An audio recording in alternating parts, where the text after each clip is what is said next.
어제 말씀을 보면 주의 뜻이 무엇인지 잘 살펴서 세상에 취하지 말고 오직 성령의 충만을 받으라. 그래서 찬송, 감사, 피차, 복종하는 삶을 살라고 권면한 말씀이었는데, 오늘 본 말씀은 성령 충만한 삶을 사는 사람이 어떤 가정 생활을 하게 되는지를 말하고 있습니다. 다음과 같은 가정 생활을 한다면 그 사람은 성령 충만한 삶을 사는 사람이다, 그렇게 말을 할 수가 있다는 말씀이죠.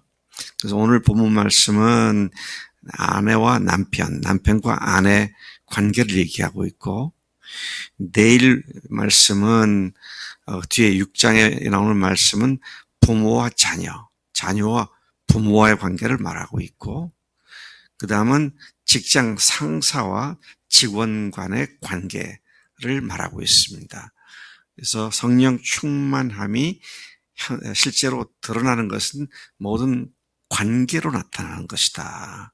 가족 관계로, 부모와 자녀 관계로, 또는 남편과 아내 관계로, 직장에서 상사와 직원과의 관계로.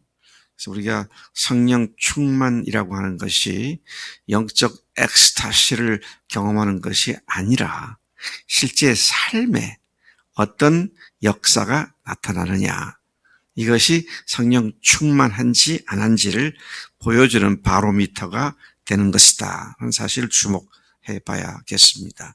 먼저 22절에 보면 남편과 아내 중 먼저 아내들에게 말씀을 합니다.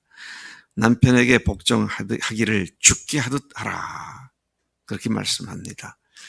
아내된 자가 남편에게 복종을 할 때에 죽게 하듯 하라. 대훈 형제 뒤에 문 좀 열어줘.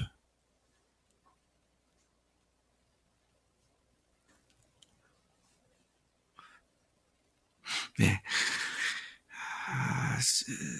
여기 보니까 복종하라 그랬습니다. 순종과 복종은 어떻게 다른가요? 순종은 남편이 하는 말에 동의가 되어져 가지고 그냥 따르는 것이죠. 근데 복종은 일단 동의가 안 되더라도 일단 그 말에 따라가라는 거잖아요. 자, 그런 면에서 우리가 좀 이 말씀을 신중하게 잘 묵상할 필요가 있겠다 생각을 합니다. 근데 왜 그렇게 해야 되느냐 하면, 이는 남편이 아내의 머리됨이 그리스도께서 교회의 머리됨과 같음이니 그가 바로 몸의 구주시니라, 그렇게 말하고 있습니다. 아내가 남편에게 복종해야 하는 이유를 그리스도께서 머리가 되셔서 교회가 그리스도께 복종하듯이 그렇게 되어야 한다. 이 말은 무슨 얘기입니까? 하나님께서는 한 가정에 질서를 만드셨는데 남편을 가장으로, 아내를 남편을 돕는 배필로 그렇게 만드셨죠. 자, 이 말은 남편은 무조건 옳고 아내는 무조건 순종해야 한다, 그런 말은 아닙니다. 남편은 옳고, 그래서 남편이 하는 말이 마땅치 않으면 반발할 수도 있죠. 근데 문제는 그럴 때라도 반발하지 말고 일단은 복종하라는 겁니다. 제가 이걸 설명하려면 제 아내한테서 그걸 많이 보고 있어요. 때로는 제 아내가 저보다 훨씬 지혜로울 때가 많습니다. 그래서 제가 뭐를 어떻게 하면은 그냥 따라와요. 근데 제가 느끼죠. 동의하지 않는구나. 느끼는데 따라오니까, 따라오니까 그 다음에 이제 제 어리석음이 드러나게 되잖아요. 그때 이제 가서 당신이 그때 이렇게 할 때 나는 생각이 달랐는데 당신이 틀리지 않았느냐. 그렇게 하면 제가 할 말이 없어지더라고요. 근데 남편이라고 아내가 옳은 말해도 처음에는 듣기 싫어요. 왜 듣기 싫은지 아세요? 이게 똑바로 알아야 돼요. 네? 어떻게? 내 생각이 맞는 것 같으니까. 아니에요. 그거 아니에요. 남편을 무시하는 것 같아서. 그래서 뒤에 보니까 아내가 남편을 존경하라는 말도 나옵니다. 그러니까 무시당하는 것 같은 반응을 보일 때, 그때 이제 저 같은 사람은 욱하죠. 그러면 소리가 나오게 됩니다. 그래서 지혜로운 여자들은 일단 가장으로는 두 사람을 가장으로 세우지 않으셨잖아요, 하나님께서. 한 사람을 가장으로 세웠는데 가장의 리더십을 무시하는 것 같은 태도를 보이면 어느 가장이 좋아하겠습니까? 참 중요한 문제입니다. 자, 이거는 남편이 우월하고 아내가 열등하고 하위 개념이 있다, 그런 말은 아닙니다. 동등하지요. 똑같습니다. 그런데 일단 한 가정의 가장을 하나님께서 남편으로 세우셨다, 그 사실을 지금 강조하고 있는 것이죠. 그래서 여러분, 남편이 말같지 않은 소리를 해도 일단 들어주고 그다음에 그 결과를 가지고 나중에 일깨우는 것이 참 현숙한 여인이다. 근데 내가 딱 생각할 때 아니다 그러면 대놓고 그따위로 말하니까 내가 들어 뭐 그러면서 이렇게 하면 그때 진짜 남편이 화가 납니다. 왜? 자기가 틀렸기 때문에 화가 나는 게 아니라 나를 무시한다고 생각하기 때문에. 그래서 이건 참 우리가 조심해야 할 문제다. 근데 여기 재미있는 건 아내 된 사람에게 말씀하는 건 한 가지예요. 그냥 복종하라는 겁니다. 순종이 안 되면 복종해도 하라는 거죠. 근데 이제 말이 바뀝니다. 남편들에게는 뭐라고 말씀하십니까? 아내 사랑을 자기 몸을 사랑하듯이 해라, 그렇게 말합니다. 근데 여기서 보면 주님이 우리를 그렇게 사랑하셨다, 남편도 그렇게 사랑해야 한다, 그렇게 쭉 사랑 이야기가 나오는데 이 모든 여기 나오는 사랑의 이야기는 모두가 아가페 사랑을 얘기하는 겁니다. 아가파오라고 하는 것이 동사인데요. 그 동사를 사용하고 있어요. 에로스나 뭐 이런 것이 아닙니다. 필레오 이런 게 아니에요. 아가파오, 아가페, 그건 뭡니까? 무조건적인 하나님의 사랑이잖아요. 근데 그런 사랑으로 남편이 아내를 사랑하는 겁니다. 아내를 남편이 그렇게 사랑하면 반대로 아내는 남편을 복종하고 순종할 수 있게 되죠. 근데 이 부부 관계가 잘못되면 두 사람이 불행을 물러리고 애매한 애꿎은 자녀들이 또 이제 피해를 받게 되죠. 그래서 먼저 가정 생활에 있어서 성령 충만한 사람들은 부부 생활이 정말로 아름다운 관계다. 아내는 남편에게 복종하고 남편은 아내를 사랑하되 주께서 교회를 사랑하셔서 자기 몸을 주신 것 같이 그렇게 사랑해야 한다. 그런 말씀을 하고 있는 것입니다. 이 두 가지가 누가 먼저 해야 하느냐? 동시에 똑같이 해야 됩니다. 근데 오늘 아침에 남자가 여럿이 있으니까 내가 말을 좀 바꿔야 할 것 같아. 누가 먼저 해야 되느냐? 남자가 먼저 해야 돼. 네? 부인이 이렇게 하니까 내가 이럴 수밖에 없어. 그건 틀린 얘기예요. 남자가 먼저 해야 돼. 아이고 다행이다. 우리 자매들 남자가 그렇게 안 하니까 내가 그렇지. 여자도 먼저 해야 돼요. 그러니까 뭘 어떻게 해야 돼요? 피차 서로 먼저 해야 돼. 네가 안 하니까 내가 이래. 이거 아니라 그것이죠. 그래서 요즘 젊은 세대가 남녀간에 남편과 아내 가운데에 이런 아가페 사랑이 없으니까 저 인간이 저래 내가 이럴 수밖에 없어. 그럼 저 인간이 저렇게 하는데 나는 그러니까 이럴 수밖에 없으면 아가페가 아니라 상대적인 것이 되어버리죠. 그죠? 일방적으로 사랑해야 됩니다. 대가를 보고 하는 걸 봐서 사랑하는 건 안 믿는 사람도 얼마든지 그렇게 할 수 있어요. 근데 성령 충만한 사람은 그렇게 하지 않습니다. 내가 먼저 하는 거죠. 내가 먼저. 그래서 네가 이러니까 내가 이럴 수밖에 없어 라든지 남편이 이러니까 나는 어쩔 수 없이 이렇게밖에 할 수 없는 거야. 그런 말로 자신을 정당화하는 것이 아니라 내가 참 주님의 말씀대로 못 살고 있구나. 성령님 도와주십시오. 나로 하여금 남편에게 절대 복종하는 삶을 마치 교회가 죽게 하듯이 그렇게 하는 삶이 될 수 있도록 역사해 주십시오. 또 남편 된 사람들은 뭐예요? 어떻게 해야 돼요? 내가 얼마나 사랑하지 못했으면 내 아내가 저렇게 나올까? 하나님 회개합니다. 그리고 자기를 봐야 되는데 자기는 안 보고 남편은 아내는 남편만 보고 탓하는 이것은 성령 충만과는 아무 관계가 없는 사람들이다.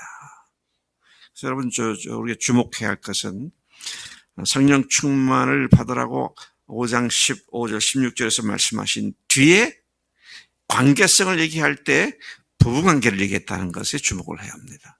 그래서 우리가 잘 아는 대로 가화만사성이다.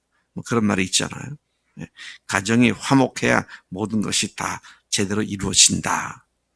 근데 부부관계가 문제가 되면 부모 자녀 관계도 뒤틀어지고요.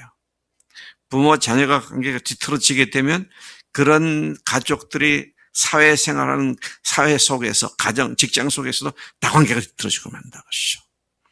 이건 가정생활은 너무도 잘하고요. 부모와 자녀 관계 너무도 잘하는데 아내와의 관계는 개판이다. 이 말이 안 되는 거예요. 동시에 다 이루어지는 거죠. 그래서 여러분 오늘 이 말씀 남편 된 자들로서 또 남편 될 자들로서 그래서 저는 제가 우리 며느리감인가를 누가 소개했을 때 생각했던 또 사위감을 누가 소개했을 때 생각했던 기준이 뭔지 아세요? 어느 교회에서 믿음이 자랐는가를 제가 굉장히 중요한 것으로 봤어요. 왜? 교회가 죽게 하듯 하라. 주께서 교회를 사랑하듯 하라. 이게 모델이에요. 그렇게 하는 걸 본 남자가 남편이 됐을 때 아내를 그렇게 사랑할 수 있는 거예요. 그렇게 교회가 말도 안 되는 것 같은 주님의 말씀에 무조건 순종해서 하나님께서 어떻게 역사선지를 경험하며 자라난 자매들이 결혼해서 남편에게 그렇게 할 수 있는 거예요. 근데 오늘날 많은 것들이 다 뒤집어져 있어요. 거꾸로 돼 있어요. 어떻게 돼 있느냐 이 문제에 있어서는 가정들이 주님 앞에 반듯하게 서서 세워지면 그런 가정들이 모여서 건강한 교회를 이룬다. 새빨간 거짓말입니다. 왠 줄 아세요? 가정이 그렇게 세워질 능력이 없어 자신들에게는. 근데 교회에서 얼마나 주님이 교회를 사랑해 주셨고 교회가 얼마나 주님께 절대 복종했는지 이걸 보고 자란 남자들이 결혼하면 주님 앞에 그렇게 아내한테 그렇게 할 수 있고 아내들은 그렇게 자기 남편에게 할 수 있다는 거예요. 그러니까 뭡니까? 모델이 교회고 교회와 주님과의 관계고 그것의 적용이 남편과 아내입니다. 거꾸로 된 거 아니에요. 그래서 우리말에 자주 옛날 어른들이 아주 행동이 방자하고 잘못된 사람들을 보면 저 녀석은 본바가 없구나 그러더라고요. 본바가 없다. 왜? 집에서 본바가 없다는 겁니다. 그러니 저럴 수밖에 없다. 본바가 있어야 되잖아요. 모델이 있어야 뭘 따르지. 머릿속으로만 생각하는데 모델은 없어. 그러면 맨날 허상이에요. 그래서 여러분 오늘 마침 우리 신학생들이 세 사람 총각들이 이렇게 뒤에 앉아 있는데 우리 세 총각들은 앞으로 그런 교회에서 건강한 교회를 이루는 일에 헌신하고 그래서 얼마나 교회가 주님을 사랑하는지 주님께서 얼마나 교회를 사랑하시는지 이걸 경험해야 앞으로 목회도 그렇게 하고 가정도 그렇게 할 수 있다. 좋은 말은 듣는데 그건 본 적이 없잖아요. 그래서 여러분 사도행전 2장, 3장, 4장 쭉 보면 교회가 얼마나 서로 사랑했는지 갖고 있는 사람들이 그걸 팔아서 가난한 사람들과 함께 먹고 같이 생활을 했다. 자, 그런 교회를 내가 살면서 본 적이 없으니까 그런 사랑을 하는 교회가 되지 못하는 거예요. 그래서 여러분, 오늘 우리 말씀이 성령으로 충만한 교회와 그런 사람들은 제일 먼저 남편과 아내의 관계를 얘기하고 있는데 그것의 모델이 교회고 적용이 가정생활이다. 자, 이 사실 우리가 분명히 알아야겠습니다. 그리고 마지막으로 또 보면은요, 매우 의미 있는 얘기를 하는데 26절부터 28절까지 그리스도께서는 물로 씻는 예식과 물로 씻는 예식은 침례를 얘기하는 것인데요. 영적인 침례, 십자가의 죽으심과 부활로 우리가 함께 죽고 함께 다시 새로운 사람으로 태어난 그것을 예식으로 하는 것인데 이건 물 침례를 얘기하는 게 아니라 성령 침례를 얘기하는 거죠. 또 말씀으로 교회를 거룩하게 하시려고 당신의 몸을 바치었다. 그것은 교회로 하여금 티나 주름이나 그 밖에 어떤 추한 점도 없이 거룩하고 흠없는 아름다운 모습으로 당신 앞에 서게 하시려는 것이다. 28절, 바로 이것을 모범으로 삼아 남편들도 자기 아내를 사랑하기를 자기 자신을 사람같이 해야 하는 것이다. 잘 생각해 봐라. 자기 아내를 사랑하는 것이 곧 자기 자신을 사랑하는 것이 아니겠느냐. 26에서 28절을 그렇게 말하고 있습니다. 그 다음에 주님께서 뭐라고 말씀하십니까?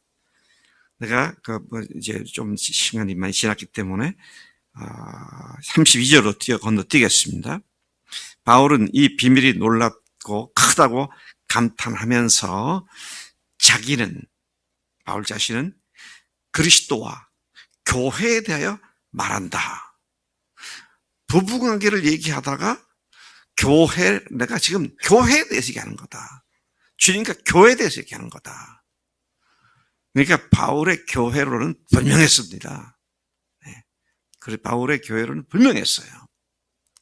결국은 모든 것이 교회를 세우기 위한 것인데 이것이 부부 생활에도 그대로 적용돼야 한다. 쭉 보면 부부 관계를 이렇게 얘기했구나. 그렇게만 생각하기 쉬운데 노. 내가 지금 얘기하는 거는 교회와 그리스도에 대해서 얘기하는 거다. 그리고 그것의 적용이 부부 생활을 얘기하는 거다. 본질과 그것의 적용점을 분명하게 말씀하고 있는 것을 보게 되죠. 그러면서 33절 마지막 절에 그러나 너희도 각각 자기 아내 사랑하기를 자신같이 하고 아내도 자기 남편을 존경하라고 강력히 권고하죠. 자, 여러분, 이제 더 이상 아내가 남편에 대해서, 남편이 아내에 대해서 어떻게 하느냐를 봐가지고 반응하고 거기에 행동하는 그런 생각은 아예 버립시다. 네. 내가 먼저 사랑하고, 내가 먼저 복종하고. 그래서 주님께서 성령 충만한 삶을 계속 이어갈 수 있도록 역사하시기를 구하십시다. 하나님 아버지 감사합니다. 이 아침에 성령 충만한 삶에 가장 뚜렷하게 나타나는 것이 단순한 종교적 황홀경을 경험하는 그런 것이 아니라 거기서 나아가서 가족관계와 이웃관계, 인간관계로 성령 충만이 나타남을 우리에게 도전하시고 일깨워주시니 감사합니다. 하나님 아내된 자들로서 남편 된 자들로서 이 말씀대로 사는 우리 교회 가정들이 되게 하시고 무엇보다 우리 교회가 주님과의 관계에 그런 관계를 맺고 날마다 성장하는 발전하는 그래서 새로 자라나고 있는 다음 세대에 교회와 주님과의 관계를 통해서 부부와 아내와 관계를 철저히 몸에 뵐 수 있도록 하나님 그런 모델 교회로 우리 교회를 세워주신 줄로 믿습니다. 이 목표를 향하여 전심전력하는 우리 온 교회가 되도록 인도해 주옵소서. 감사하고 예수님의 이름으로 기도로 삼나이다. 아멘.